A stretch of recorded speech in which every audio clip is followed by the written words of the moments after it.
Joining us today is our speaker and ICMS alumnus, Morgan Nathan.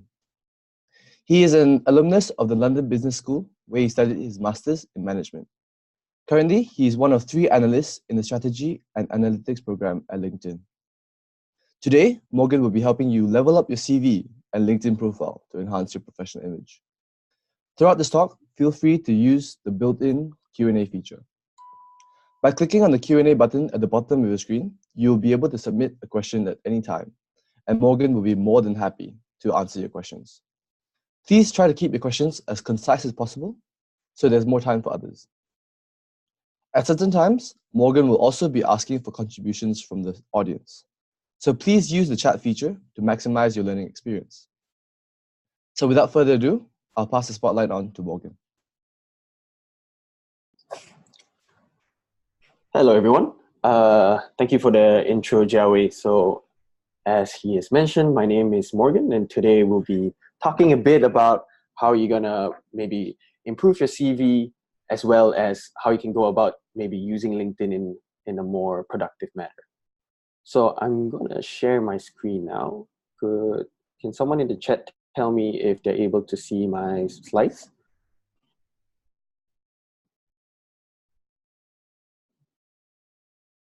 All right, great. Perfect. All right, so let's get going. So I had a great introduction from Jiawei. So yes, my name is Morgan. I currently work at the Strategy and Analytics program at LinkedIn. So I've been there about 6 months right now, and I'm based in Dublin. I finished my Masters in Management at London Business School, where I really had the opportunity to pick up a lot of skills regarding CVs, as well as LinkedIn profiles and general networking and how we portray ourselves to employers. And before that, I completed an accounting and finance bachelor's at the University of Bristol. So let's start with what we're going to go through today. So for starters, we'll just walk through very basic how you should maybe format your CV. Then we're going to walk through the CAR system, which is how you might want to structure the content of your CV. We're going to run through one example to get you familiar with the CAR system. And then we're going to move on to some exercises, which hopefully we'll get some of you guys to participate in, so to get you further more familiar with what might be a better way of structuring your sentences. So we're going to lastly just move on to CV tips, and we're going to end with some LinkedIn 101. So that's just a bit about how you should be using LinkedIn, how should your LinkedIn profile look like, and how can you use it more productively. So let's start with formatting. So a CV is a relatively personal thing. So how you structure it is to a large degree up to you.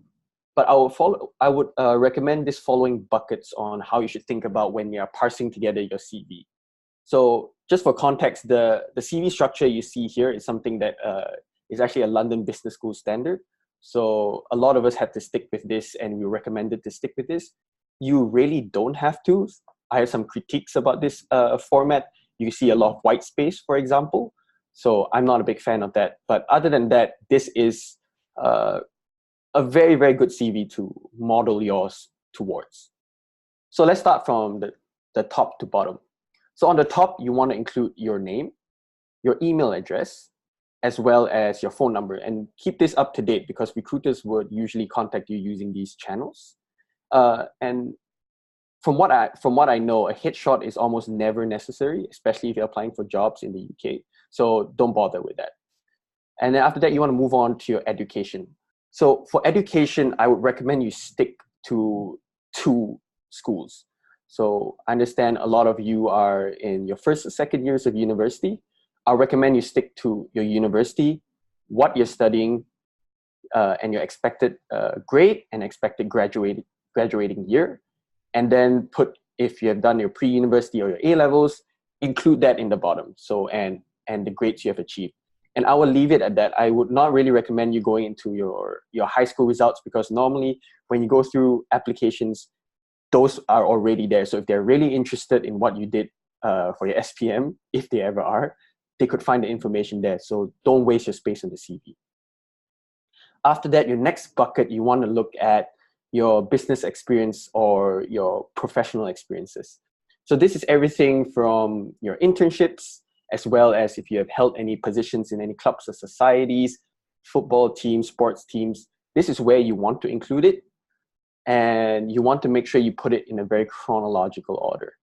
So as you can see here, I've included it, everything is chronological, but how I've structured it is I've done my professional internships first, and then I put my clubs and societies second. Although they're reasonably chronological, I would recommend that. Put your internships first, and then put your clubs and societies second. So that is going to be the majority of your CV, and it should be a majority of your CV. And then after that, you want to move towards your additional information. So this part varies from CV to CV.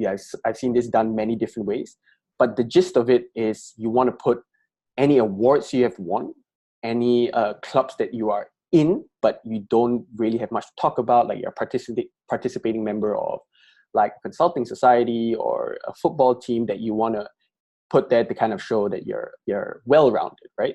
So that will go in there. If you've done any competitions and you want to do a brief elaboration, put that there as well, because it doesn't really fit towards the business experience side of things. Also mention your languages. So what do you speak? And also put the degree of fluency in there as well.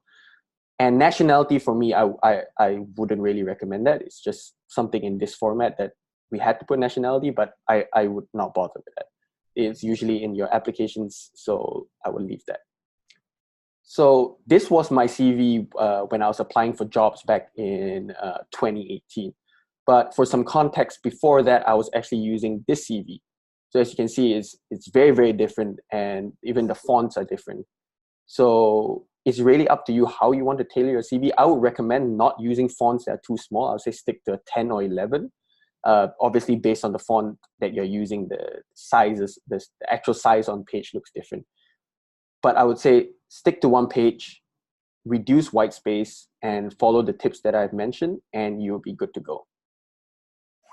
So now that you have a general understanding of how you should format your CV, let's move on to how should you structure the content within your CV. So your sentences and how best should we structure that. So I personally follow the CAR system to some degree. So the CAR system is basically three things. It's making sure your sentences are aligned by challenge or context, action, and then ending with result. So for challenge or context, what it really means is, what did you undertake? Was it a dashboard? Was it market sizing? Was it a client's market entry strategy? So that is your context or challenge. And also make sure you always start every sentence, and I mean every sentence, with an action word. So what I would recommend, just go on to Google action words for resume or CV, and you'll find a lot of links that gives you a huge abundance of resources for words like spearheaded, fronted, led. So always start your sentences like that. It comes off very much more powerful. And then for action, so this is what you have done. So if you've done a market entry strategy, what did you do? Did you look at your competitors? Did you do a market sizing activity? What have you done? And lastly, for result is pretty straightforward. What did you achieve? So the idea here, and what I've been advised when I drafted my CV, is try to be as quantitative as possible. So if you have done a cost-cutting exercise, or your project was a cost-cutting exercise, how much cost did you reduce for the client for? And I understand that a lot of times it's not very intuitive to put a quantitative figure behind everything you have done, but always be results orientated in the fact that if you can't put a quantitative figure like reduce cost by 20%, explain what result did you achieve. Did you help your client, if you're doing a market entry strategy, did you help your client identify locations that they could enter? If you're doing a market sizing activity, what was your addressable market that you found? So being able to articulate the results that you achieve from a task that you have done won't only help you on your CV, it will also help during your interview, because whatever company you apply for, you have to be very results orientated, and it shows a very weak character if you take on a task not knowing what you would achieve by the end of it. So make sure in your CV you want to avoid that. So show them that you're results orientated and you know what you're doing. So let's move on. So here is an example of a sentence that might not be ideal, right? So here it says, created a market sizing model for each country analysis to identify total addressable market. So using the CAR system, you can to some degree see that you have mentioned what you're doing, your action, and you have sort of created a sense of what your results is, which is identifying a total addressable market. So I'll recommend, when this might be your first draft of your CV, how you want to take it and turn it into to a much better CV is the CAR system. For me at least, you don't always have to follow it in that strict order, which is CAR. And I would say context being the context part being, you don't always have to give context, because sometimes it's very straightforward. Your action is you did a market sizing model. That is your action, and that is the context, right? And sometimes you don't want to spend too much time going to the details of what you were doing it for. So in this case, what I would recommend you doing is turning to maybe something like this. So build a market sizing model for each country analysis. I'm factoring in economic, regulatory, and policy differences, and identifying over 3 billion of addressable market.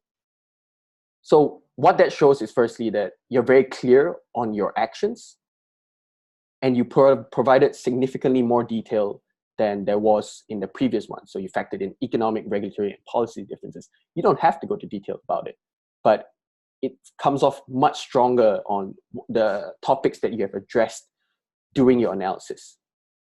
And for the results part, you have clearly quantified that you've identified over 3 billion of addressable market. So when you're doing an activity like a market sizing, you usually come to some sort of a figure. So trying to put that in would really, really make that sentence significantly stronger. So now that you have a sense of idea of what a CAR system might look like, or what a strong sentence might look like in a CV, what I want to do is I'm going to put up some sentences, and I want to, and this is where you guys would try to feedback into the chat, is what do you think the problems are in that sentence, and we'll see where we can take it. So let's start with the first one. So typical ICMS one, accomplished over 200 applications for ICMS flagship event from employing effective marketing solutions. So take about 30 seconds, or right now, just put into the chat, where do you think this could be improved? And panelists, feel free to feedback as well.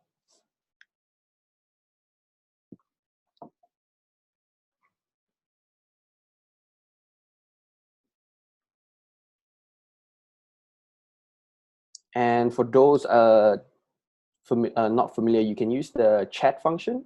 It should be in the drop-down panel. So I see the first comment, which is elaborate on effective. Yeah, which is a great point. Yes, what marketing solutions did you use? That's great.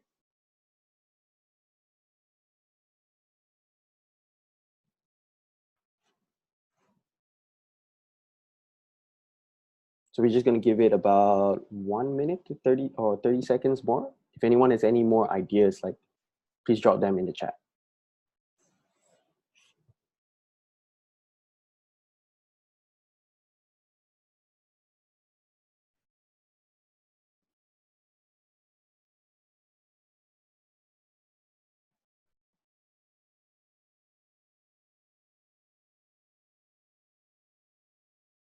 Yes, Sarah said it's unclear what does accomplish means in the context.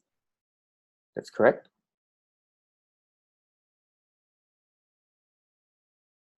Chuan say, is there a grammar mistake? That could very well be.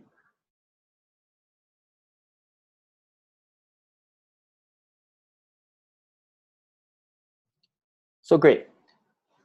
So the two very the big things in the chat is, yes, firstly, effective marketing solutions. There's no elaboration on what effective marketing solutions are, right? And accomplished is, I would say, is a reasonable action word, but it needs to be relative to something else as well. So accomplished 200 applications is great, but what did it achieve? So how I went about this sentence was, I changed it to this. So drove outreach to more than 3,000 undergraduates and 200 applicants for the public policy competition through campus and social media marketing strategies and exceeding internal targets. So something that could have made this also significantly stronger is actually knowing what the internal targets were. Unfortunately, when I was writing my CV, I was rewriting my CV, I had done that event about 2 or 3 years ago, and everyone I asked was not sure what targets we had set. We just knew we crushed it, but we weren't sure by how much. So in cases like these, if it's unavoidable, it comes off as a weaker, but it's still stronger than not putting anything. So here, what we have amended, as Dhruv has mentioned, we have talked about what those effective marketing solutions are. So in this case, campus and social media marketing strategies. You could potentially go into what those strategies are. I would not recommend it because it takes up too much space. But if it's very important and that was majority of what you did, like, feel free to go into the details of it. So yeah, that's great feedback. I also changed the action word from accomplished to drove outreach just to make it appear significantly stronger. So that was some great feedback. So let's move on to another example. So spearheaded delivery of a high-level dashboard to the entire project, summarizing updates and progress daily. So let's do the same thing again. Put in the chat, how do you think this could be improved?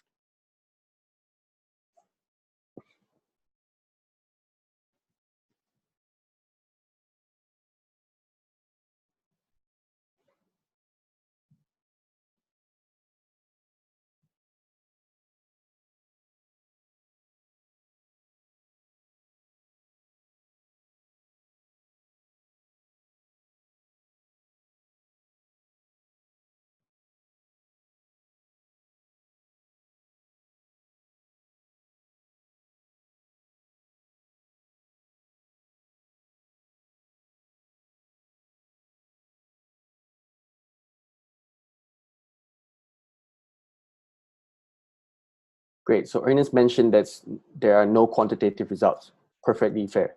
There's literally nothing here. It comes off very weak. Chloe has mentioned it's too vague and isn't giving any concrete examples. That's correct. And unclear. That's very fair from Carling. Carmen has mentioned be more specific on what the updates and progress are. Perfectly fair. Xuan says what's the context, and Ileana says isn't clear on what has been achieved. So yeah, those are actually, so guys, you're picking up really quick. So yeah, you're right. Firstly, this comes across as extremely weak because there's so what, right? So the so what of this sentence has not been answered. So you have delivered a high level dashboard. What is the high level dashboard? Is it addressing major stakeholders? Is it more like an informative thing? Is it a nice to have at the start of the day when you send an email? And what is the impact of the daily high level dashboard, right? So I wouldn't say this is the best way to go about it. I have my doubts about the sentence, but and you guys have actually pointed out great things that I might change to my CV after this. But this is how I approached it the second time around. So fronted delivery of a daily high-level dashboard to project teams, summarizing updates and progress, and ensuring all major defects are prioritized and fixed. So from this, you have kind of identified that the daily high-level dashboard is, one of the goals is for it to identify defects and get it fixed. And also who the daily dashboards are going out to, right? So this is going out to project teams. So I would say this could be improved slightly as well to some of the things that you guys have mentioned. So I would say don't take this as the perfect example. It definitely needs fixing, but it's in a good place. So for the last one, I want you guys to, it's a very long sentence, and I want you guys to take a moment to see how could you potentially shorten it and get to the point quicker, because as you can see, this is a very, very long sentence. And when a recruiter looks at a sentence this long, they're not going to be interested in going through all of it. So in the chat, think about how could you make this more concise for using the CAR system. And again, we'll give it about 30 seconds to a minute.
All right.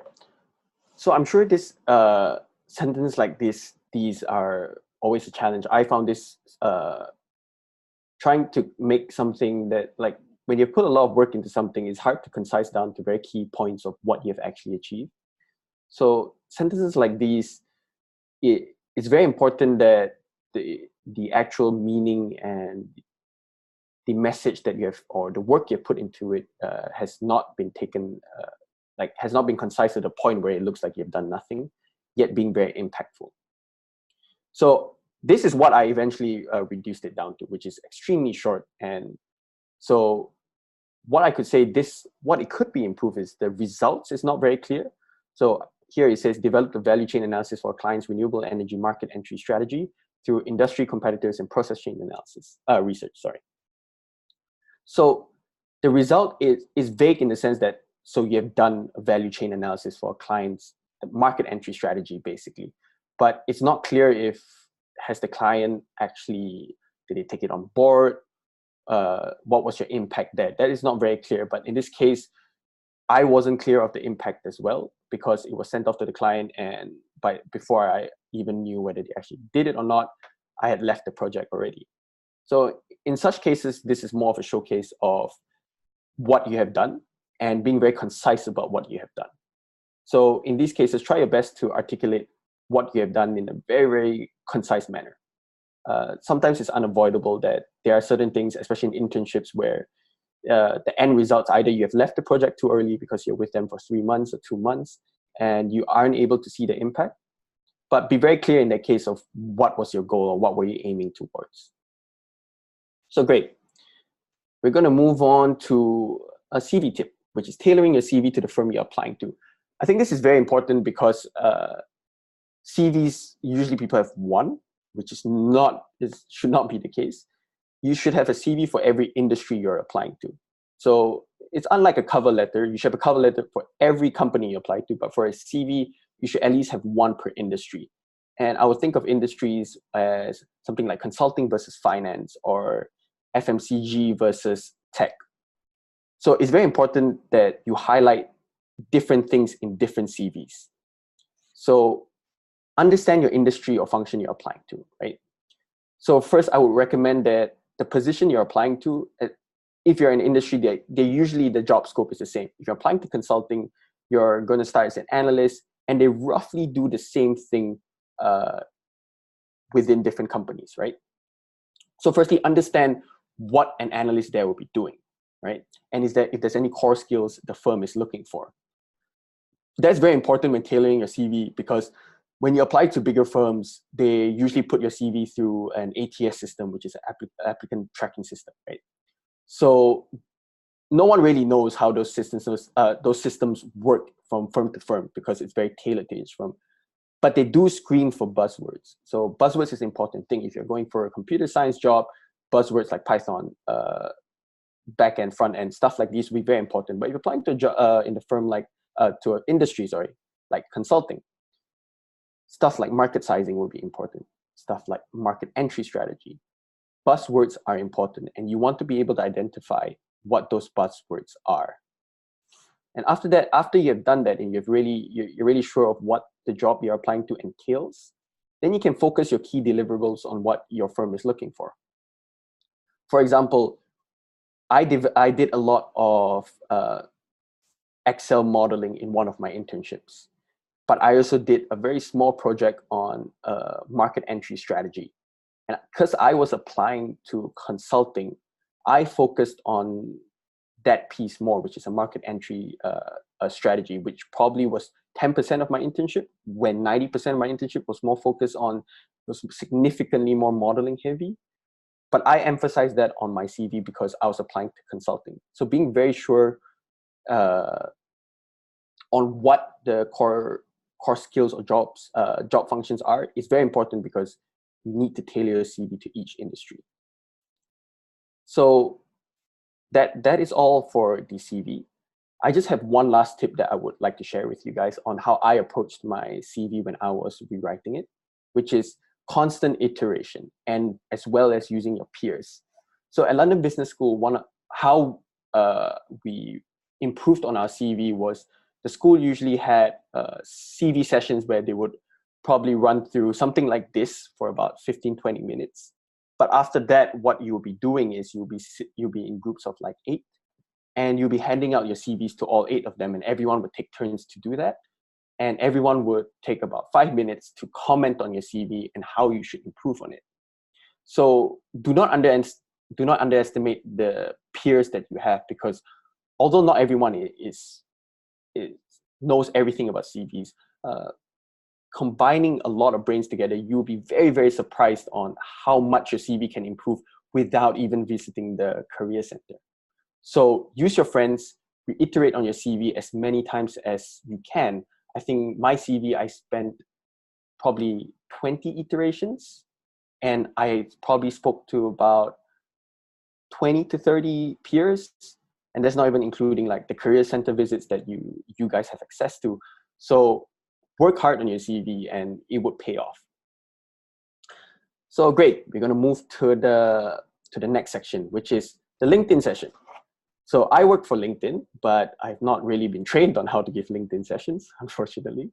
But I can tell you about what I think LinkedIn is, how you should use it, right? And how I've used it when I was looking for jobs. But some basics first. So remember, your LinkedIn is a reflection of your CV. So if you don't have a LinkedIn profile, I strongly advise you to go get one. And also, as your first step, basically what you do, take your CV and translate it to your LinkedIn. For a next step, I would recommend that, because in your CV, you're constantly cutting out a lot of things that are not relevant to maybe that industry, or you just think that, okay, I don't have enough space, I have to cut off a couple of things. Those couple of things, if you think they're good enough, put it in your LinkedIn, right? LinkedIn is where you're supposed to show off, and you're supposed to show the entirety of what you've done in that particular experience. So go into detail there, not an essay. I still strongly believe you should bullet point your experiences. However, go into more detail. So this is basically repeating what I just said. Use the extra space to add experiences you might not have had in your CV. So if you had 5 internship experiences, and obviously you might not want to highlight all in your CV, put it in your LinkedIn. Any competition you've done, put it in your LinkedIn, especially if it's with big brand names, because you get picked up more. And your summary. So I see a lot of LinkedIn profiles without good summaries. And the power of LinkedIn is that you have a place to describe yourself, your interests, and make yourself more personable. So use that to your advantage. It's not only to get jobs, it's also when you're connecting with people from maybe networking sessions, or when you meet someone at school or something. Them going to your LinkedIn profile and seeing a strong summary of what you're interested in will make personally yourself appear much better. Like, I like reading people's summary because to me it tells me a lot about the individual. And cover photo, I think this goes without saying. Your cover photo is important. Please put one. If you have a great LinkedIn profile and you don't have a cover photo, it just loses a lot of credit, just because people want to associate a face to a profile. Engage actively. So this is something that you might or might not want to do, but engaging with the community, the LinkedIn community, from post to people's new jobs, can get you a lot of extra visibility. So either you want to post more, or you want to comment more. That will gain you a lot of traction and visibility on LinkedIn. And remember, LinkedIn is all about building your network, because you never know. I've been reached out by people that were on my LinkedIn about my job and how I feel like it, just because I've engaged. And lastly, reply emails. So this is something that I didn't know until I joined the firm. But if you get a recruiter email and you look at it and it's like, this is literally irrelevant to me, or it could be relevant, but you're not the kind of maybe it's a too senior position and you're too junior, and you're like, okay, this is irrelevant to me right now, but it might be relevant to me soon. Reply the email saying, no, thank you, right? Even just a no, thank you would allow the recruiter to email you again in the future. So I'm not sure of the time frame, but basically if a recruiter emails you and you do not reply, they're not allowed to email you again. And I don't know, it's for a significant amount of time. So make sure you reply anything. So then the recruiter in the future will be able to reply to you. And recruiters changes companies very, very frequently. So understanding that recruiter might actually be in a position where she can offer you a job that you might be interested in. So don't shut the door on the recruiters. So I thought, lastly, what I would do is actually go through how I have been using LinkedIn. So when I was on my job hunt, and I think this will probably be the most relevant way that you might want to use LinkedIn. So I'm just going to stop sharing my screen right now, and I'm going to share my browser. So could you guys just put in the chat if you can see my screen?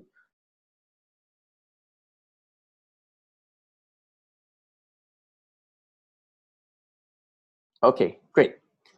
So this is my LinkedIn profile.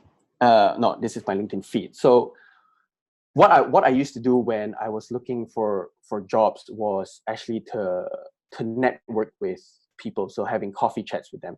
And I found LinkedIn to be the best way for that. Like either a coffee chat or like just a brief, like, hey, I'm really interested in the firm you're in.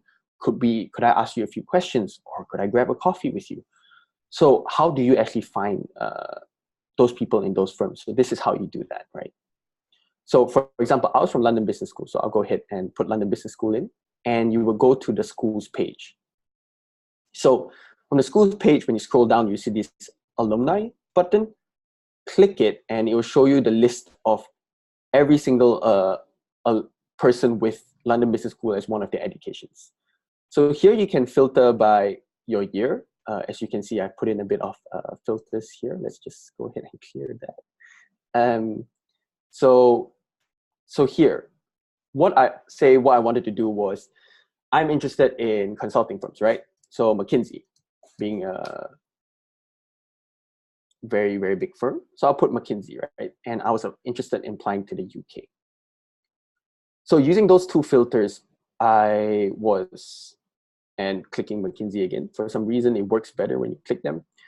So these people that have popped up here right now, those are people that have either interned at McKinsey or currently working at McKinsey. So they have McKinsey in their experiences.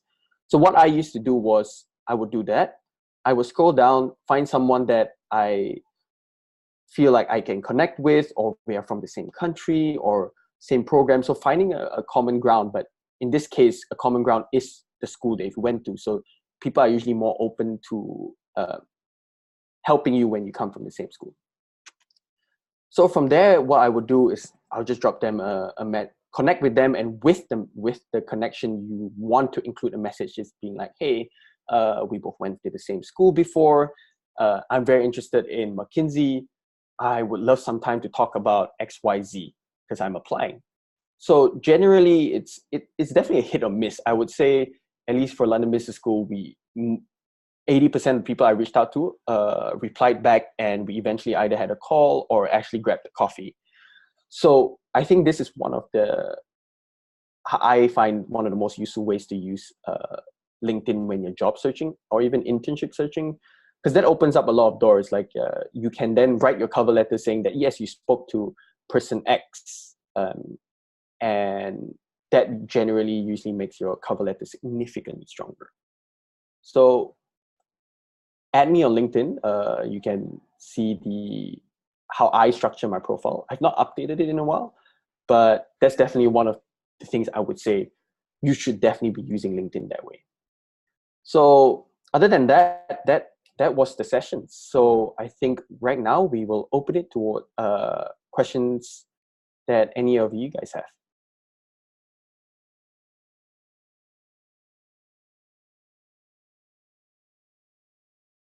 So I got a question, which is, from Warden, that says, do I need LinkedIn even if I'm not applying for big corporate jobs?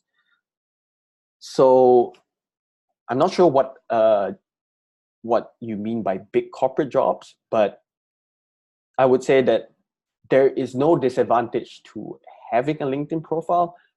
I would say even if you're not applying for I'm not sure whether you mean like for big corporate jobs means, are you in a different industry or you are applying to smaller corporate jobs? But I think regardless, if you're if you're the industry for just work in general, having a LinkedIn profile will definitely firstly make you you can actually be reached out to. And something that's very interesting is most people that switch jobs aren't actually active job seekers. They actually were approached by a recruiter. And as you grow more and more senior, that tends to be the case where most people are not actively looking to switch jobs, but because they had LinkedIn, they were reached out by a recruiter, they eventually switched jobs because it was a better opportunity. So I would say having LinkedIn won't hurt, right? I'm not really sure of the context here of what, if you're not applying for big corporate jobs, but I would say for most industries, a LinkedIn, at least for our generation, is almost a must. So yeah, I would definitely advise you to get a LinkedIn profile. So I have another question here. Can I apply to a non-engineering consultant company if I am an engineering graduate? Great question. So yes, definitely. So I would say if you're an engineering graduate, the world's your oyster. A lot of banks, consulting firms hire out of engineering very, very heavily. A lot more so than like other business functions. As opposed to other business functions, because although they're hard jobs to do, they're not necessarily technicals. For example, as a business student, I won't be able to apply to an engineering consulting firm. But the opposite is definitely true, and I would not hesitate to apply. So Chloe Tang asks, summary personal profile is important for a LinkedIn profile, but should this be included in a CV? So that's a great question. When I view CVs by like really, really big names like Elon Musk and all these big CEOs, they always have a summary, but from what I've been taught, at least at our level, it's not going to be picked up. So I would say save your space for your actual experiences that might probably give you a better shot at actually getting the job. So yeah, I would say don't include it in the CV. So Carmen asks, is LinkedIn Premium worth getting? Wow, that's a tricky question. I would say it depends. So it depends on what you use LinkedIn for. So LinkedIn Premium has the benefit of, if you're an active job seeker on LinkedIn, or you're an active,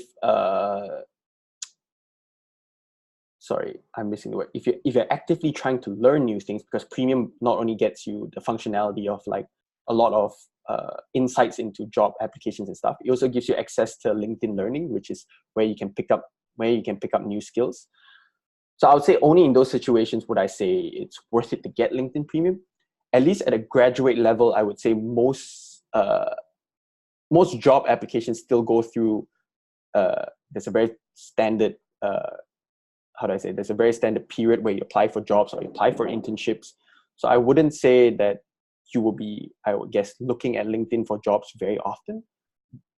But in the future, if you are an active job seeker or you're an active learner, yeah, sure, go ahead and get it. But I would say for most people at our a junior level, I would say no, it's not worth getting. I would also say you get 1 month of LinkedIn Premium for free. I would say save that for when you're in your final year looking for jobs, because that gives you access to InMails where you can InMail people. I think that feature is very important when you're actually trying to reach out and network. So I'll say save that 1 month for that.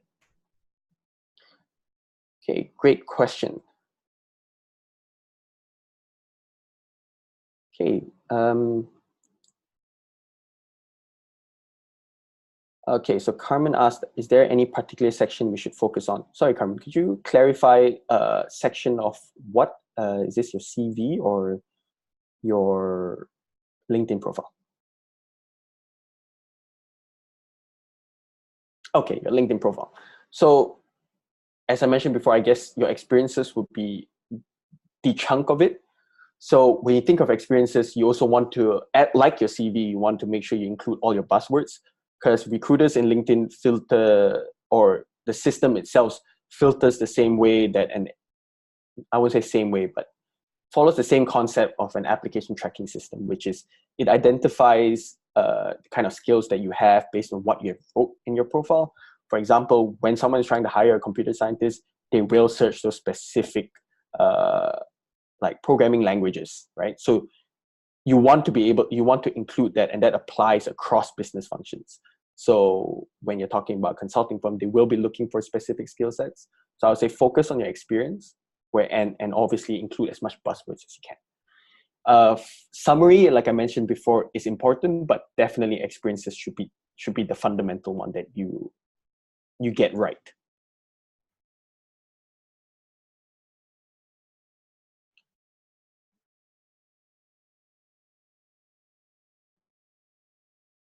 So great. So Carmen asked again, currently under the volunteer section, it is empty. Is it advisable to list at least something under each section? So I would say yes. I mean, it's advisable to list something under each section. Volunteer, excuse me. Volunteer is important, especially if you're applying to jobs in the States, where there's a very strong focus on a very rounded individual. So I would say there's no harm if you've actually done volunteering, just put it in. I would say, at least in Asia, it's not a very big criteria to filter on, unfortunately. But in the future, it really just never hurts. Like if it's just a 5-minute thing, just put at least like what you have done, 1 sentence on it, and you're done. Okay, so Chloe Tang, how much should we elaborate on our course in our CV? Is it helpful to talk about module and module content? That's a great question. And that's something that I've seen more technical courses do, which was some CVs that I've seen engineers have, they actually do list the courses they have taken because it's important. For me, I kind of stray away from it, because if you're applying to most business jobs, they're not actually looking for any specific hard skills. So for example, if you've done a course in strategic marketing, or even a course in like a more hard skill like accounting, firms are not, like even an audit firm are not screening specifically for if you have done an accounting job, because the roles are not extremely technical. Like most business roles, they come with a mindset which are they can teach you the hard skills, but they rather hire for attitude. So I would say save the space for your experiences where I think is significantly more relevant. But that was a great question. I can't really answer if you're from a technical degree and applying to a technical firm. But I would say my advice is do not put your module content. Okay, great questions.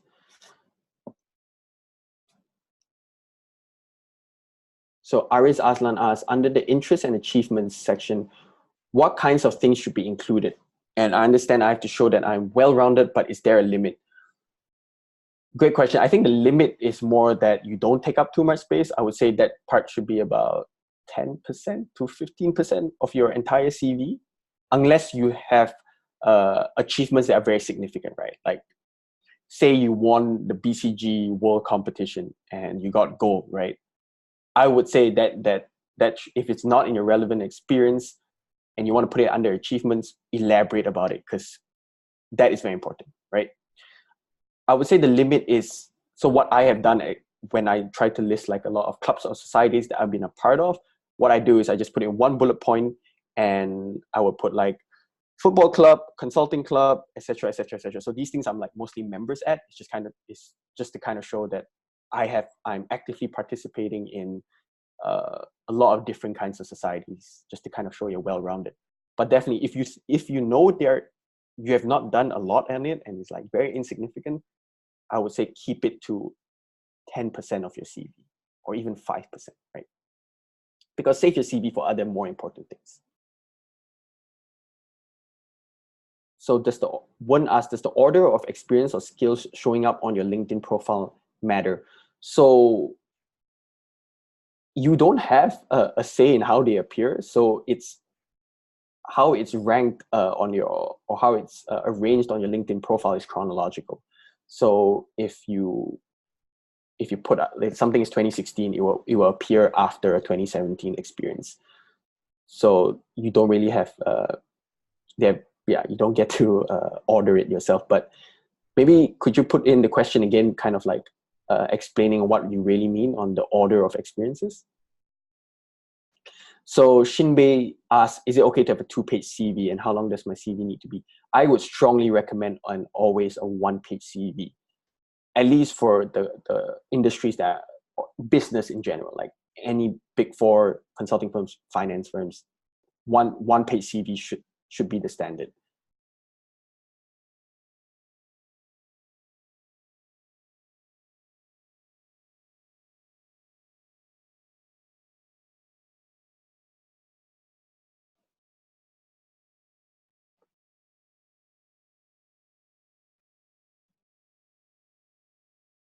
Okay, so one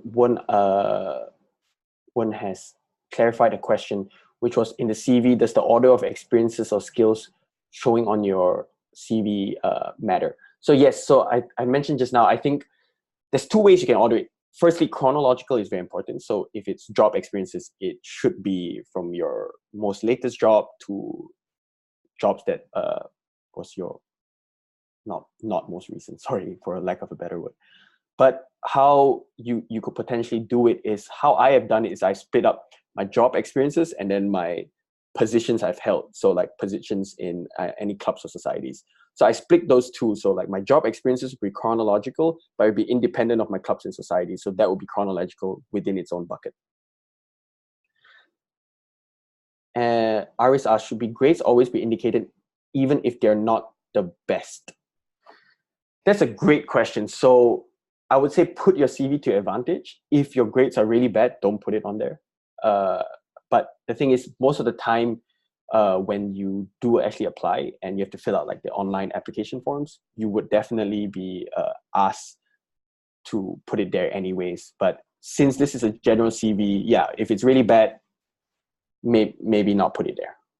But I don't know what if they're not the best means. So the fact of the matter is, if they're actually filtering you by results, they would filter it in their the application tracking system. So you'll be filtered out anyways. But then again, if I say if you're not getting a good grade, exclude it. So someone said, how do we get our personality or passion onto our CV or LinkedIn profile? Like how to help recruiters identify that? So that's a great question in terms of personalities or passion. And I would say, at least, it's quite sad to say, but at least for most of the bigger corporate firms, personality and passion are not important in your CV stage. So it's very important when you're interviewing, but it's not very important to get it onto your CV on what your personality or passions are, at least for the big corporate jobs. So what they're really looking for is core competencies. And if you pass that minimal requirement, they'll push you to the interview stage. And that's when it becomes important, when how personable you are, how well your passion for the job comes across.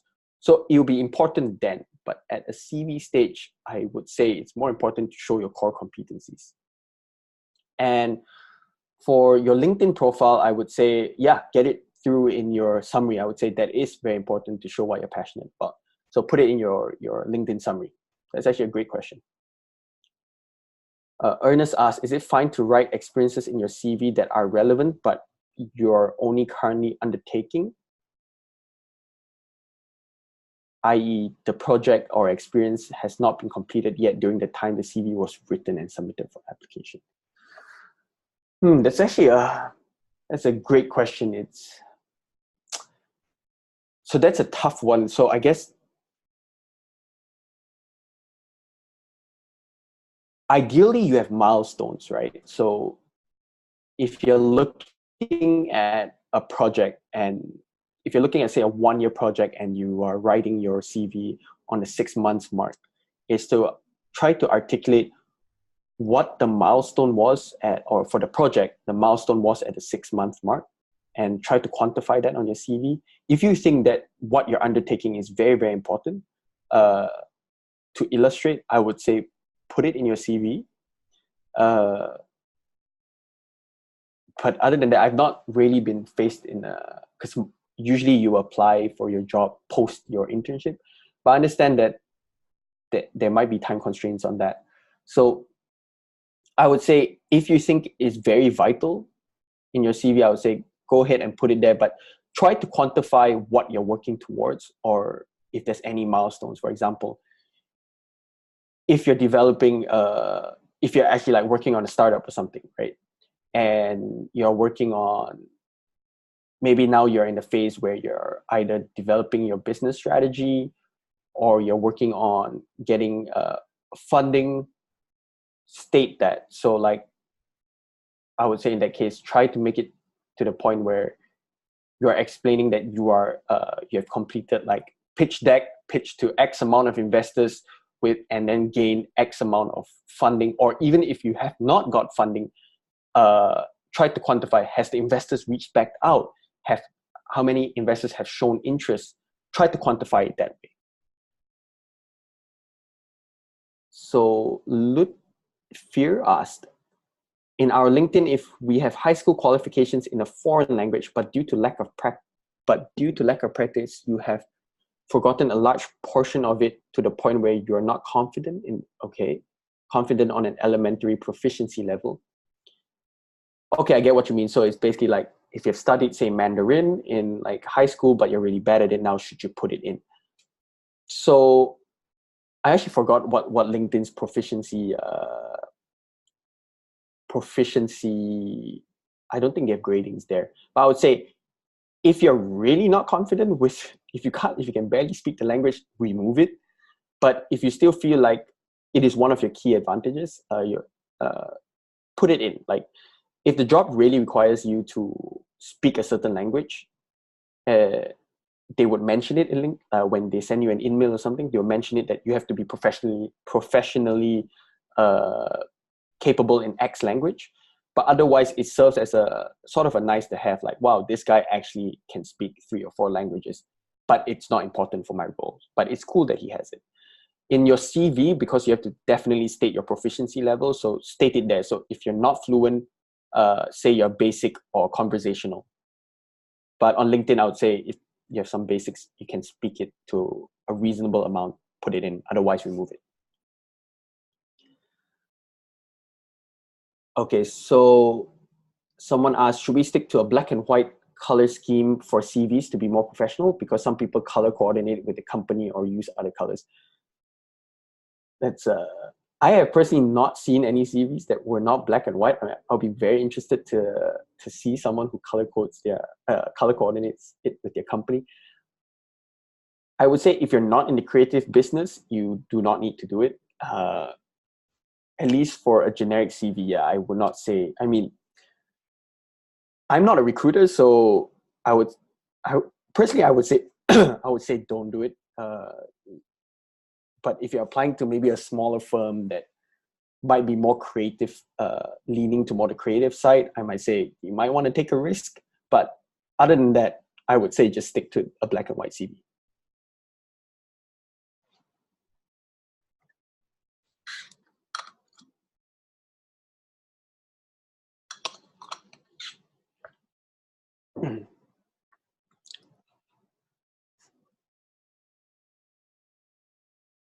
So great question so far, guys. Is there any more questions?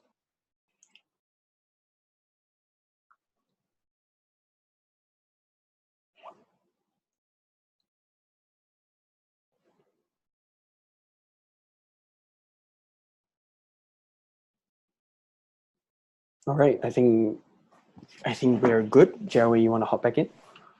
Okay, thank you very much, Morgan.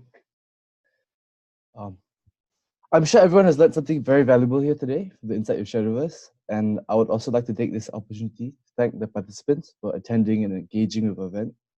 We hope you'll be able to translate the skills you picked up here today. So take this opportunity at the United Kingdom Virtual Career Fair. It will be happening on this very platform in conjunction with Seed's Job Fair. So draft up your newly refined CVs and drop them with the companies attending. Internships and graduate opportunities really do await you. And following this talk, we will also be sending out a feedback form as a chance for you to let us know how we did and how we can improve in the future. And before I end, I'd also like to let everyone know that a recording of this video will be posted on Seed's Job Fair platform and Facebook page. This will also be shared on our Facebook event page. Thank you very much, and I wish you all the best in your professional career.